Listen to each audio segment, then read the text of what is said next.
Olá, estamos começando mais uma live do Grupo Santa Casa BH, ao vivo no Facebook. Eu sou Raquel Raton, gerente de comunicação do Grupo Santa Casa BH. Hoje vamos falar sobre gestação, parto e pós-parto em tempo de coronavírus. Quais os cuidados e orientações que as mulheres que vão ser mães ou que já se tornaram mães recentemente devem ter para se prevenir contra a Covid-19? E os bebês? Quais os cuidados que as mães devem ter no dia a dia? O tema de hoje foi uma sugestão da internauta Sheiliane Porto, que participou conosco da última live. Obrigada, Sheiliane, pela sugestão. Se você também tem alguma sugestão ou pergunta, por favor, coloque no chat para a gente durante a live. O Ministério da Saúde atualizou nesta segunda-feira, 13 de abril, o protocolo de manejo clínico da Covid-19 na atenção especializada. Na atualização, grávidas, mulheres que deram à luz recentemente e crianças menores de 5 anos estão incluídas no grupo de risco do novo coronavírus, por apresentarem maior vulnerabilidade às infecções. Por isso, é tão importante esclarecer as dúvidas e reforçar os cuidados necessários para a prevenção do novo coronavírus. Hoje, nossos convidados são o Dr. Francisco Lírio Ramos Filho, obstetra e coordenador da maternidade Hilda Brandão, da Santa Casa BH. Obrigada, Dr. Francisco. E o Dr. Mariano Salles, coordenador médico da unidade neonatal, também da nossa maternidade. Obrigada, Dr. Mariano. Sejam todos muito bem-vindos. Você que nos acompanha ao vivo, não deixe de colocar sua pergunta no chat para que os nossos profissionais possam responder. E nós vamos começar com o Dr. Francisco, que fará uma breve introdução ao surgimento da Covid-19. Bom dia a todos, agradeço a oportunidade de poder estar esclarecendo um pouquinho sobre essa pandemia, que está deixando todo mundo muito assustado com essa situação. Bom, então o coronavírus não é um vírus novo, né? Em 2002 nós já tivemos uma epidemia na China relacionada ao coronavírus, na época era o SARS-CoV, né? Depois, em 2012, tivemos no Oriente Médio também outro coronavírus, né? Outro vírus dessa família, coronavírus, no Oriente Médio em 2002, que era o MERS-CoV. E agora, em dezembro, né, foi detectado um novo vírus, né, um novo vírus dessa família, infecção na cidade de Wuhan, na província de Hubei, na China. E aí ele recebeu o nome de SARS-CoV-2. Então, tivemos em 2002 o SARS-CoV, em 2012 o MERS-CoV e agora é o SARS-CoV-2. Essa sigla SARS, em português, seria a nossa síndrome respiratória aguda grave, que vocês estão vendo aí no dia a dia, todo mundo falar dessa síndrome respiratória aguda grave. Então, animais silvestres que têm esse vírus como hospedeiro, né, morcego e alguns reservatórios, animais silvestres também como reservatórios, né, potencialmente pode transmitir esse vírus para o homem, né, que seria, então, enquadraria aí como uma zoonose. Então, isso os estudos mostraram em 2002, morcego com animais silvestres, passando para o homem, em 2012 no Oriente Médio, camelos, e agora também em 2019, dezembro de 2019, potencialmente, principalmente morcegos com animais silvestres, mutações desse vírus, criando esse novo coronavírus que infectou a população. Ótimo, obrigada, doutor Francisco. E para começar com o nosso tema, eu queria que você explicasse um pouquinho quais os procedimentos adotados na maternidade Hilda Brandão, da Santa Casa BH, nas alas comuns para evitar a transmissão do novo coronavírus. Bom, hoje, em reunião com a superintendência, né, junto com o doutor Mariano, nós fechamos o nosso protocolo assistencial. Então, o que a gente tem que fazer, né? Toda gestante que chegar na instituição, lá na portaria da instituição, ela relate sintomas gripais, essa gestante ela já vai ter o álcool 70% para higienizar as mãos, vai ser ofertada uma máscara cirúrgica e ela vai para a maternidade.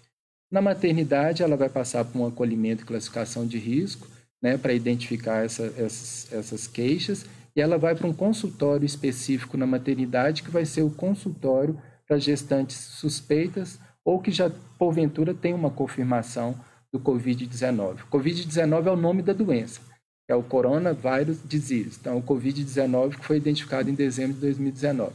Então, nesse consultório médico, aí vai avaliar se essa gestante é para tratamento clínico, ela vai para um leito de isolamento, ou se essa gestante ela tem que ser submetida ao parto. Se ela estiver em estado crítico, por exemplo, vai ter que fazer uma cesariana de urgência, ou se vai poder induzir o trabalho de parto de acordo com a idade gestacional, e se ela está em trabalho de parto. Então, na maternidade da Santa Casa, nós temos uma ala, que é o nosso centro de parto normal, que seria inaugurado agora em abril. Esse centro de parto normal ele tem 3 suítes. Então, lá, essas gestantes vão ficar em isolamento.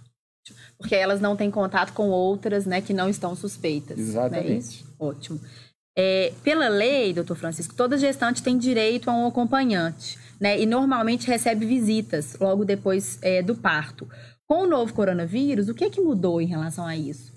Então, o direito acompanhante é assegurado. O que nós vamos fazer é o seguinte: aquela paciente suspeita ou confirmada, com a confirmação do COVID, ela vai chegar na maternidade com acompanhante, e se ela for internar para tratamento clínico, nós vamos solicitar esse acompanhante, né? Ele teve contato com ela e ela é suspeita. Então, nós vamos solicitar o isolamento por 14 dias desse acompanhante em casa. E se ela for internada para assistência ao parto, o acompanhante com, né, o equipamento de proteção individual, ele vai estar com a máscara cirúrgica, vai ser ofertada a máscara cirúrgica para ela também, que já foi ofertada a hora que ela chegou na instituição. Após o parto, nós vamos seguir uma recomendação para que ele vá para casa, fique em isolamento social, isolamento domiciliar, e essa gestante fique com seu filho na maternidade. Então, o acompanhante que fica, a princípio, 24 horas por dia com a paciente, com as pacientes suspeitas ou com a confirmação, após o parto ou após a internação para tratamento clínico, nós vamos liberar esse acompanhante para isolamento domiciliar. Agora, e se tem uma gestante que ela não está suspeita, ela pode receber visitas? As visitas estão suspensas, né, nesse momento da pandemia. Doutor Mariano, durante o parto, há perigo de transmissão da Covid-19 para o bebê? Sim, antes de responder, eu quero agradecer claro, o convite, elogiar a iniciativa, a oportunidade de trazer aqui com o doutor Francisco uma conversa a respeito desses assuntos perinatais, né, ao redor do parto e nascimento, é rica, e quero poder responder perguntas que cheguem aí também do público. O risco, os trabalhos atuais, eles são recentes, eles não são conclusivos, nenhum deles, até o momento, comprova a transmissão, que nós chamamos tecnicamente de vertical, a transmissão via placentária, neném ainda na barriga da mamãe, da doença. A possibilidade de transmissão após o nascimento, ela é possível, também estaria no contexto de transmissão vertical, mas os dados não são conclusivos. Então, ainda que outras doenças virais possam acometer o feto, citomegalovírus é outras viroses podem acometer o feto, quer dizer, o bebê ainda dentro da barriga, não há evidência de que isso aconteça no caso do Covid-19. Ótimo, doutor Mariano. Em relação à visita, a gente estava falando que aqui as visitas estão suspensas, né?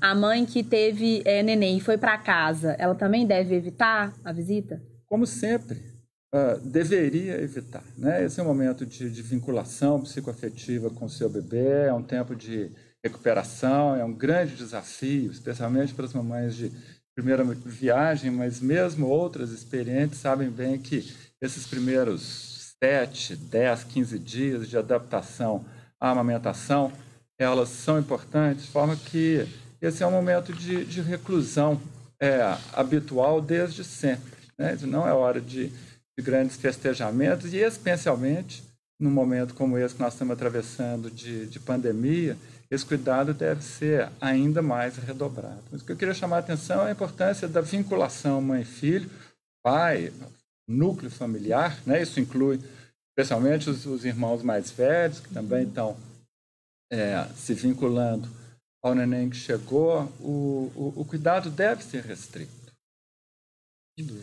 Sobre a amamentação, a mãe que está com o Covid-19, né, ou com suspeita, ela pode amamentar? Ou seja, o leite materno ele pode ser um meio de contaminação para o bebê, caso a mãe esteja contaminada? Não, eu queria aproveitar a oportunidade, não sei se o público vai entender minha comparação, mas eu arriscaria uma comparação dessa situação atual com a tuberculose.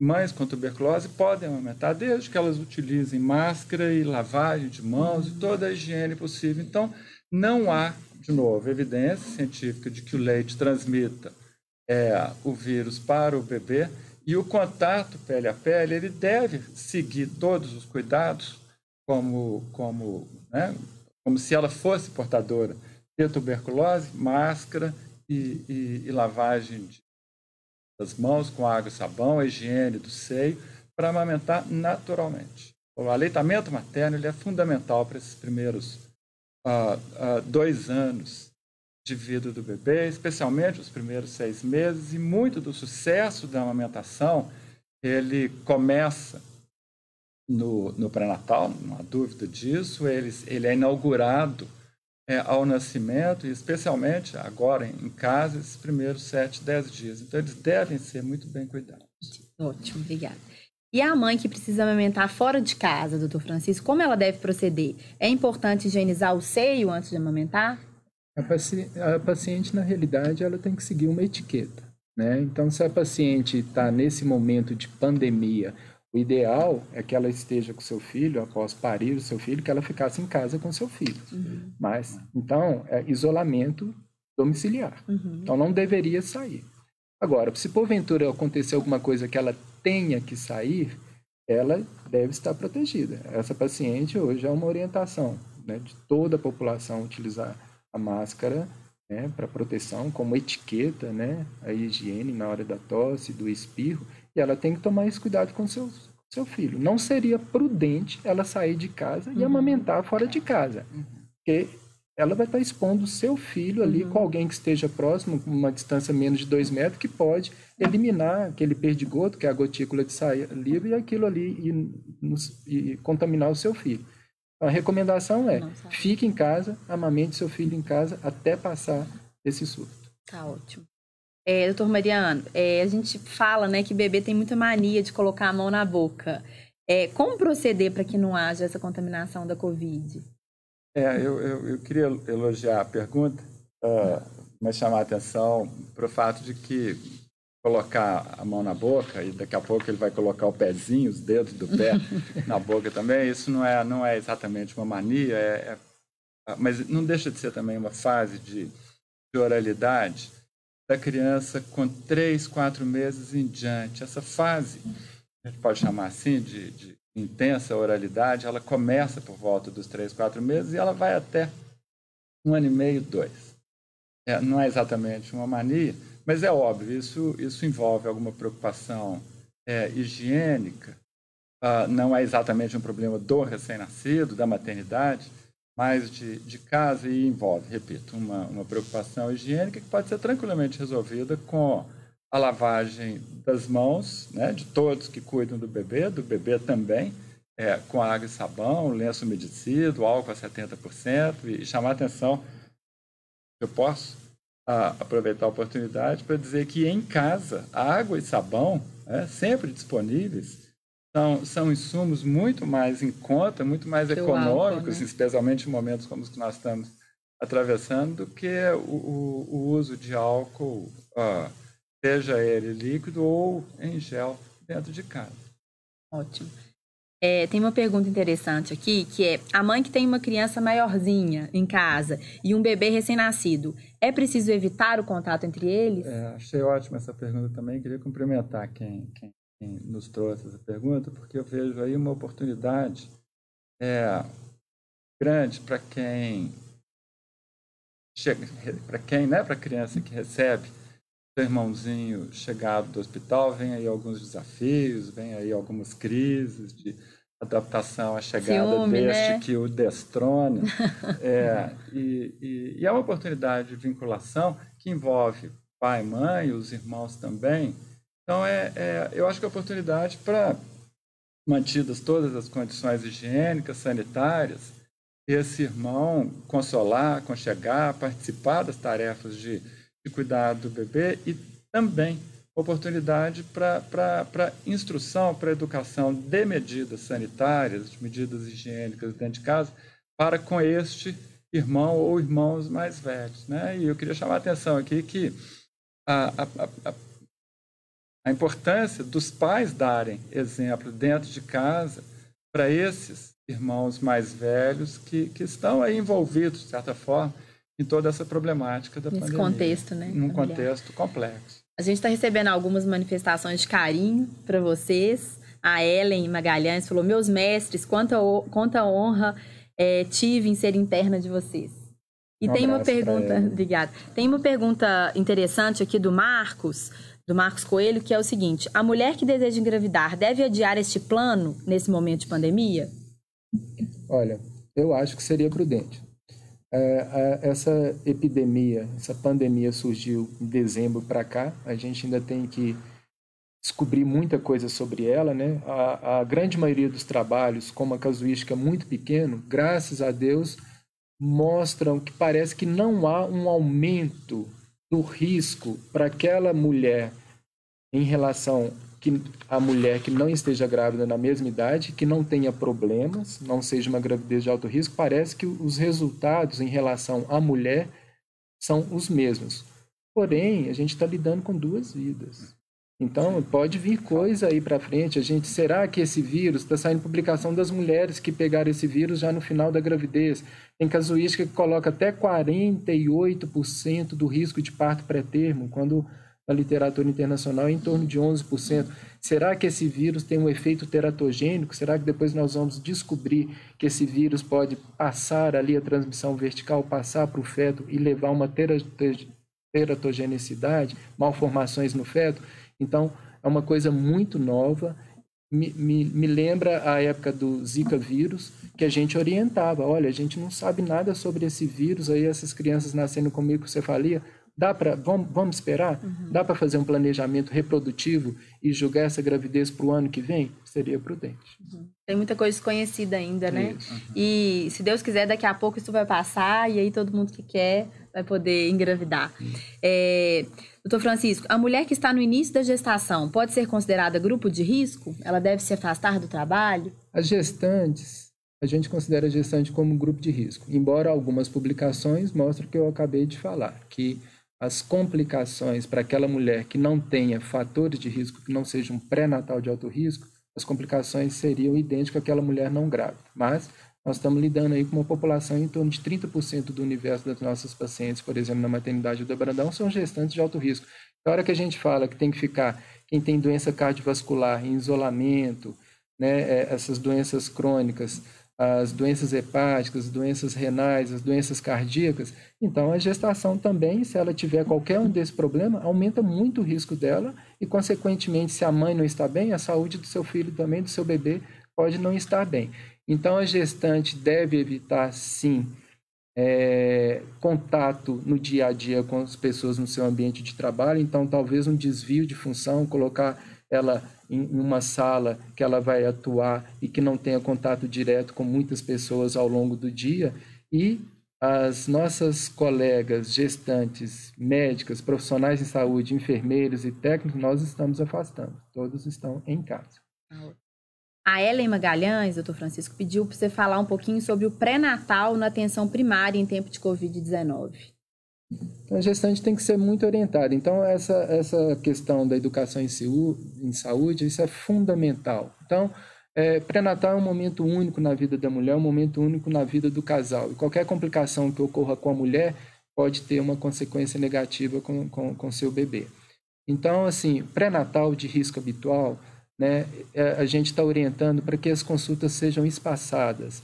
Se for tanto na atenção primária em saúde como no consultório, para marcar os horários específicos para aquela gestante na unidade e não tenha contato com muitas pessoas, que não tenha aglomeração. Então, se ela tem um pré-natal de risco habitual, que possa ser espaçado mais as consultas, ao invés de 4 consultas a cada 4, 5 semanas, talvez aí a cada 6 semanas, né, espaçar a realização dos exames. Os exames essenciais na gravidez de rotina do pré-natal, ela não vai deixar de fazer, mas não precisa de consultar com com intervalos de 2 semanas, se o pré-natal de risco habitual. Agora, o pré-natal de alto risco não muda a rotina.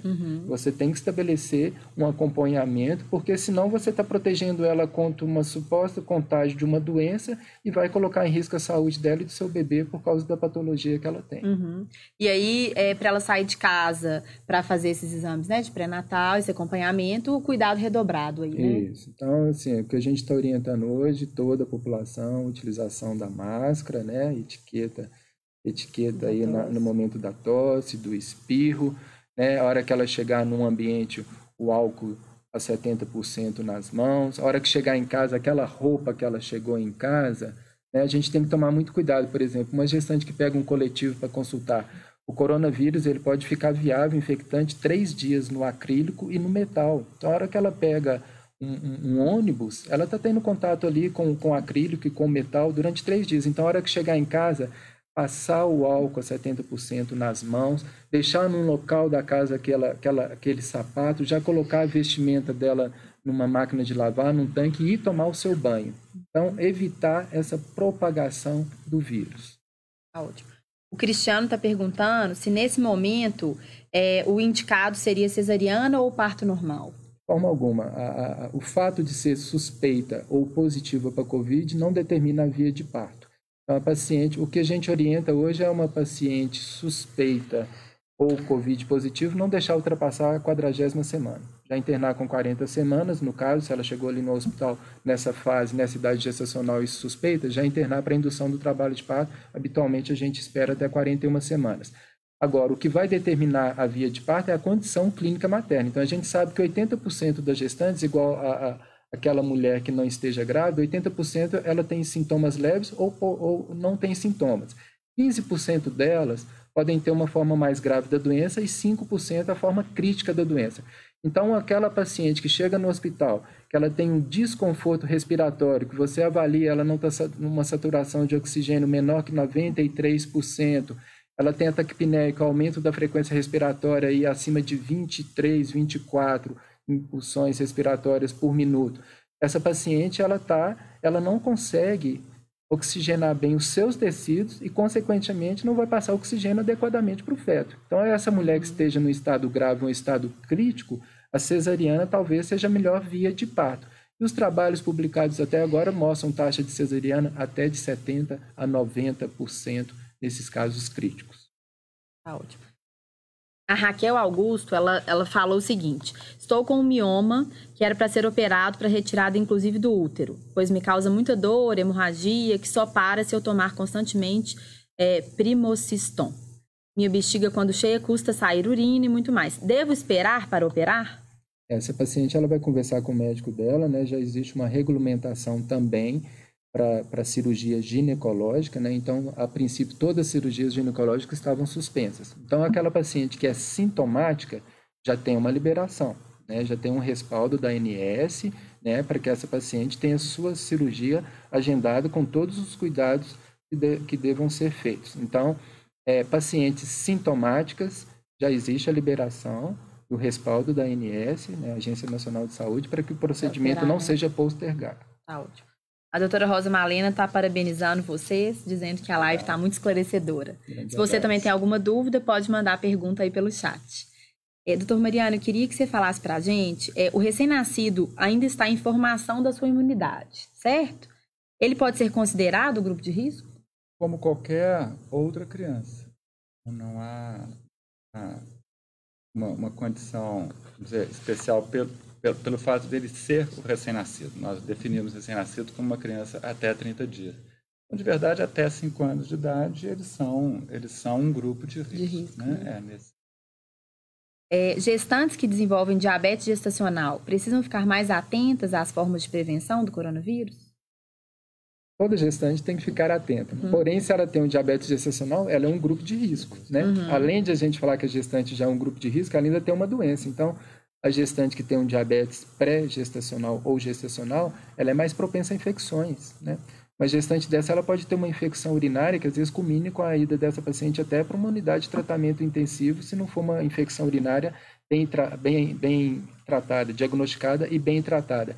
Então, qualquer gestante que esteja no pré-natal de alto risco, por diabetes doenças cardíacas, doenças hepáticas, renais, doenças pulmonares, são de altíssimo risco. Um cuidado especial com essas gestantes, e qualquer queixa dessas gestantes deve ser avaliada prontamente por médico para avaliar se ela tem indicação de ir para o hospital e até de internação. A Larissa, ela está pedindo a opinião de vocês em relação ao parto natural em casa nesse momento de pandemia. Não. Então, a paciente que tem uma suspeita, eu não vou entrar aqui no mérito do parto domiciliar da paciente de risco habitual e da paciente que não é suspeita, né? Então, isso aí, não vou entrar nesse mérito. Agora, uma paciente que tem sintomas, que seja sintomas até de resfriado comum, essa paciente, em poucas horas, ela pode descompensar. Essa paciente, durante o trabalho de parto, que é aquela situação que eu falei que 80% das mulheres têm poucos sintomas ou são assintomáticas, essas mulheres, na hora ali do trabalho de parto, e você tem que aumentar o fluxo útero-placentário, a contração pode diminuir esse fluxo útero-placentário, uma oxigenação fetal adequada, você tem que estar monitorizando essa paciente de perto. Tanto é que recomenda-se que a paciente, que o feto, os batimentos cardíacos fetais sejam continuamente monitorizados durante o trabalho de parto através de um aparelho que chama cardiotocografia, que a gente avalia os batimentos cardíacos fetais. Então, se eu estou falando que a paciente com os batimentos cardíacos fetais tem que ser monitorizados continuamente no trabalho de parto dessas mulheres, é porque a qualquer momento pode surgir uma intercorrência que você tem que fazer uma cesariana de emergência. E se ela estiver em casa, se ela estiver em casa, vai ter esse dificultador. Doutor Mariano, quais as orientações nos cuidados com o recém-nascido para se evitar a transmissão da Covid? Os cuidados são os mesmos? Higiênicos habituais. De novo, muita água e sabão para o dia a dia do cuidado, da amamentação em especial. Considerando que a mãe esteja, ela ganhou neném e ela está doente, se ela está assintomática, ela deve se isolar com o bebê. Né? Estamos sugerindo aqui se isolar do bebê. Com o neném. E todo cuidado para a amamentação. Máscara e lavagem. É uma recomendação do nosso fluxo, né, Mariana? Que nós fechamos hoje. Bem lembrado. Isso. Sim, pode falar. Uma recomendação é que essa gestante suspeita ou confirmada, ao nascimento, nós não vamos fazer mais o contato pele a pele, e isso na humanização da assistência, toda gestante deve ter seu filho junto ao seu corpo já no pós-parto imediato, e o aleitamento precoce em sala de parto. Nós estamos cancelando esse momento, então não vai haver contato pele a pele. A gestante só vai amamentar após o primeiro banho, e seja até banho de leito se ela for submetida a cesariana. Então, só depois que vai ser liberado, e ela com máscara cirúrgica, né, higienização das mãos, aí pegar o seu filho para o aleitamento. E no alojamento conjunto, uma distância de 2 metros do berço para essa gestante. Então, para que ela, se ela eliminar perdigoto em algum momento que ela esteja sem máscara, deitada, para que esse perdigoto, que é a gotícula de saliva ali, não atinja seu filho. Então, um distanciamento do berço, 2 metros, para a cama da mãe, e aleitamento, não fazer o contato pele a pele em sala de parto, e aleitamento só após o banho materno. Bem lembrado. A Tamires, ela está perguntando se existe alguma recomendação em relação ao tempo de clampeamento do cordão em pacientes com suspeita ou confirmação do coronavírus. Uma grande discussão, né, Mariana? Não, a princípio não há. O clampeamento precoce do cordão, ele traz prejuízos para o bebê.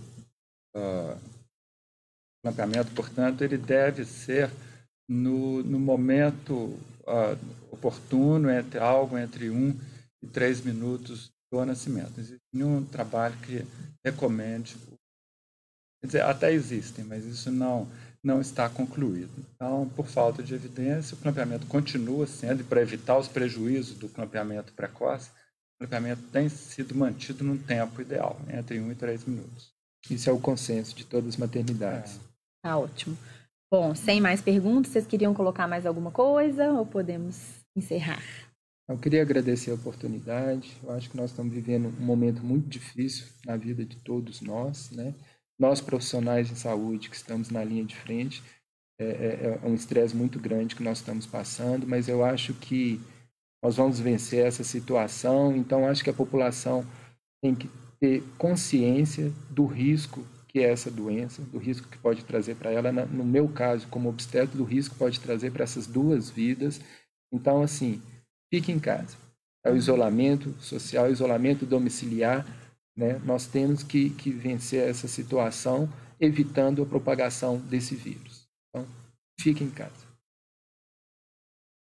Não sei se o tempo permite, mas eu acho que um aspecto importante de toda essa preocupação com a pandemia atual se refere aos aspectos sanitários, higiênicos. O brasileiro, de um modo geral, é um povo higiênico por natureza, né? Água abundante, tomamos 2, 3 banhos por dia. Então, isso faz parte da nossa natureza. Claro, existe, infelizmente, uma população que não tem esse privilégio, não tem esse acesso, isso é lamentável. Mas o que eu queria chamar a atenção é um aspecto técnico de toda essa pandemia que se chama carga viral.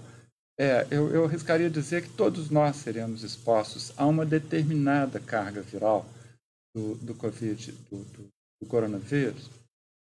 Quanto menor essa carga puder ser, menos piores as consequências que adviriam desse contato. Então, todo esse cuidado, toda essa preocupação, ela visa reduzir ao máximo a exposição a uma determinada carga viral que virá por aí. Infelizmente, e nós não estamos falando aqui, sem querer ser sinistro, nós não estamos nos referindo a um tempo pequeno, né? A gripe espanhola ela durou 2 anos, outras epidemias, outras pandemias também se prolongaram. É possível que esta que chegou, ela se prolongue por algum tempo, expondo as pessoas naturalmente a uma, repito, determinada carga viral, que ela seja a menor possível.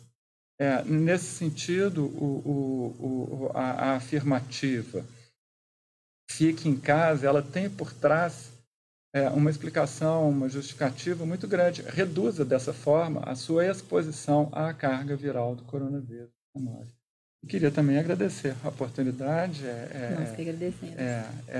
Espero que tenha sido rico o nosso encontro. Sem dúvida. E queria que vocês deixassem também um recado para quem está grávida. E a gente já falou dos cuidados, a gente já falou para ficar em casa, mas eu acho que é importante também as pessoas ficarem calmas, né? Confiarem nas recomendações, nas orientações, porque eu acho que é um momento muito importante da mulher ali. E eu acho que apavorar, né, ou ficar com pânico só atrapalha nesse momento. Isso. Siga a orientação do seu obstetra, siga a orientação do seu pediatra. Uma coisa que eu falo é curta a gravidez, né? Curta esse momento, mas sem chá revelação, sem chá de fralda, sem então, chá de bebê. Ou então virtual, né? Ou virtual. Faça tudo de forma virtual. Isso. Curta a gravidez, tenha saúde, para que o resultado seja uma criança saudável também. Então, siga orientações do seu médico. Ótimo. Queria agradecer a presença de vocês dois, dos internautas também que participaram. Se quiserem também mandar sugestões para as próximas lives, nós estamos super abertos. E muito obrigado mais uma vez e até a próxima. Obrigado.